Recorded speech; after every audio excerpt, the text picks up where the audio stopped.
Assalamu alaikum. I hope everybody is doing well. So our today's lecture is about empiricism by John Locke. और इससे पिछले lectures में हमने बात की रैशनलिज्म पे, जिसमें हमने देखा rationalism by Rene Descartes, rationalism by Plato and rationalism by Spinoza. अगर आपने मेरी वो वाली वीडियोस नहीं देखी हैं तो आप मेरे चैनल की प्लेलिस्ट में जाके एपिस्टेमोलॉजी के नाम से एक प्लेलिस्ट है जिसमें ये सारी वीडियोस पड़ी हुई हैं। सबसे पहले हम लोग देखते हैं जॉन लॉक का इंट्रोडक्शन। जॉन लॉक एक इंग्लिश फ़िलासफ़र थे और उनका ये मानना था कि जो ट्रू सोर्स ऑफ नॉलेज है वो हमारे सेंसरी ऑर्गन्स हैं। हम लोग सेंसरी ऑर्गन्स के थ्रू किसी भी नॉलेज को एक्सपीरियंस करते हैं और उसके बाद वो नॉलेज जो है वो हमें हासिल होती है और वो ट्रू सोर्स ऑफ नॉलेज है। जबकि वो इस चीज़ को रिजेक्ट करते हैं कि जो इनेट आइडियाज़ हैं वो सोर्स ऑफ नॉलेज हो सकते हैं। जैसे हमने रेनी डिकार्ड्स की फ़िलासफ़ी में पढ़ा, जब हमने देखा रैशनलिज्म बाय रेनी डिकार्ड्स, तो रेनी डिकार्ड्स बोलते हैं कि जो इंसान है जब वो पैदा होता है तो उसके माइंड में कुछ इनेट आइडियाज़ होते हैं, जैसे आइडिया ऑफ गॉड। तो उसी आइडिया के मुताबिक इंसान सारी ज़िंदगी नॉलेज को गेन करता है उन्हीं आइडियाज़ को यूज़ करते हुए। जबकि जॉन लोग इस चीज़ को नहीं मानते हैं, वो बोलते हैं ट्रू सोर्स ऑफ नॉलेज क्या है, एक्सपीरियंस है, जो कि हम लोग सेंसरी परसेप्शन के थ्रू हासिल करते हैं। और इनका फेमस वर्क है first and second treatise of government. इसके बाद हम लोग देखते हैं कि जॉन लॉक कैसे रिजेक्ट करते हैं कि नॉलेज हम लोग इनेट आइडियाज़ के थ्रू हासिल कर सकते हैं। यहाँ पे गलती से प्लेटो लिखा गया है। John Locke refuted the idea that knowledge comes from इनेट ideas. If knowledge comes from innate ideas, they should be equally present in all human minds. For example, we do not find that mentally unstable people are conscious of so-called innate ideas. तो जो लोग बोलते हैं कि अगर ये बात सही है कि इनेट आइडियाज़ इंसान के माइंड में होते हैं, वो उसी के थ्रू हम लोग नॉलेज को गेन करते हैं, तो ये इनेट आइडियाज़ हर इंसान के माइंड में इक्वली प्रेजेंट होने चाहिए, जबकि ऐसा नहीं है।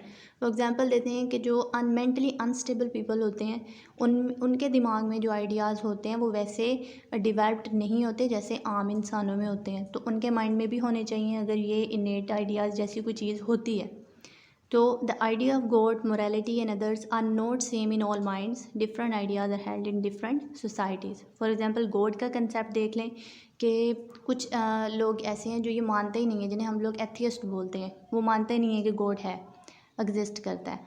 तो कुछ सोसाइटीज़ ऐसी हैं जिनमें ये माना जाता है, और इसी तरह से मोरालिटी के जो रूल्स हैं वो डिफरेंट सोसाइटीज़ में डिफरेंट पाए जाते हैं। अगर इनेट आइडियाज़ हर इंसान के माइंड में इक्वल हैं तो फिर हम लोग इस चीज़ को मान सकते हैं कि इनेट आइडियाज़ एग्जिस्ट करते हैं। तो जॉन लॉक बोलते हैं कि इंसान का जो माइंड है जब वो पैदा होता है तो वो टैबुला रेज़ा की तरह होता है। टैबुला रेज़ा क्या है?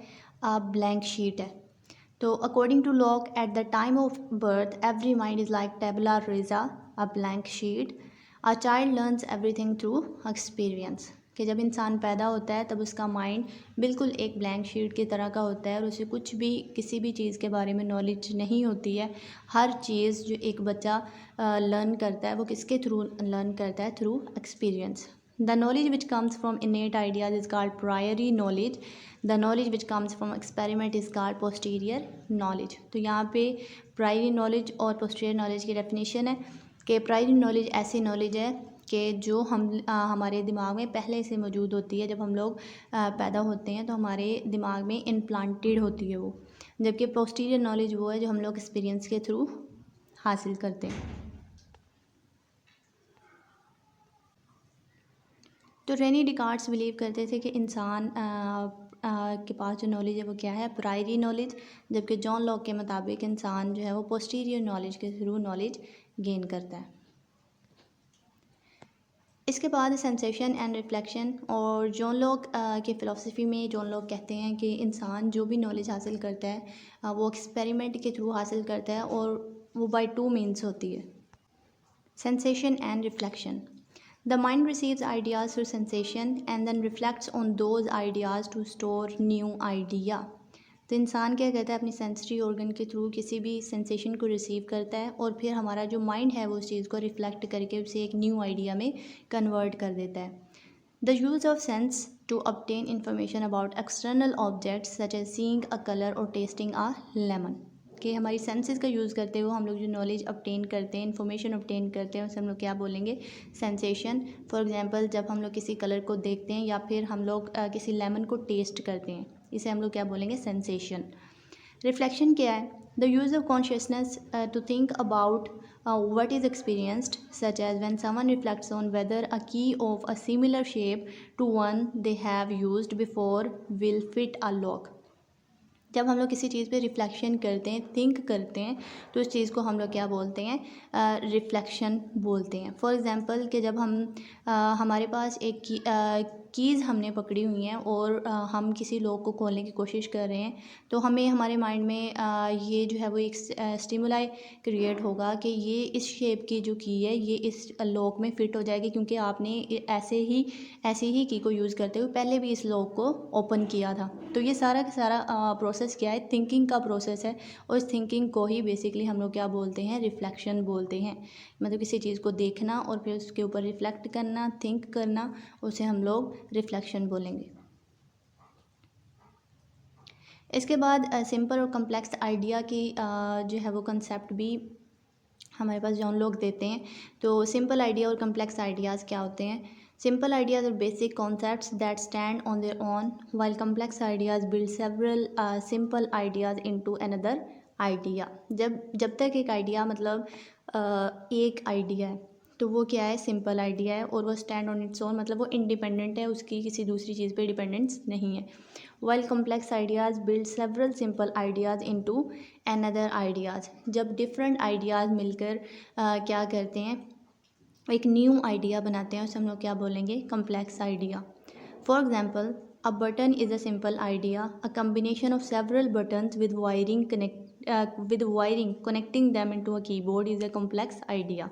मतलब एक बटन जब तक बने वो एक सिंपल आइडिया है, लेकिन जब ज़्यादा बटन आपस में मिलके एक कीबोर्ड को बनाते हैं, उसे हम लोग क्या बोलेंगे, कॉम्प्लेक्स आइडिया। इसके बाद है primary and secondary ideas. Primary and secondary ideas क्या होते हैं, Locke thought that certain properties such as motion, size, shape and number are primary in that they are inherent in the objects. On the other hand properties such as colour, taste, smell and sound are secondary because they depend on a person subjective sensory experience.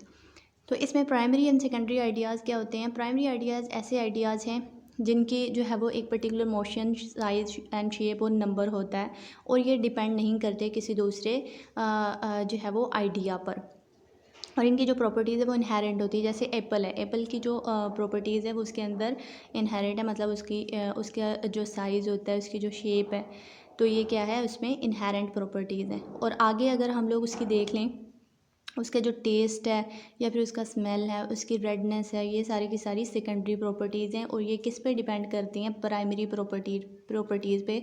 और primary property में क्या है, Apple खुद एक primary property है, बाकी आगे उसकी जो कलर्स हैं या टेस्ट है, रेडनेस है, ये सारा का सारा क्या है, उसकी सेकेंडरी प्रॉपर्टीज़ हैं। तो जहाँ तक हमने पढ़ा एम्पिरिसिज्म बाय जॉन लॉक को, इसे नेक्स्ट हम लोग पढ़ेंगे थ्योरी ऑफ बर्कले, वो भी एक एम्पिरिसिस्ट हैं। Till then take care of yourself and take care of your family, enjoy your time, thank you.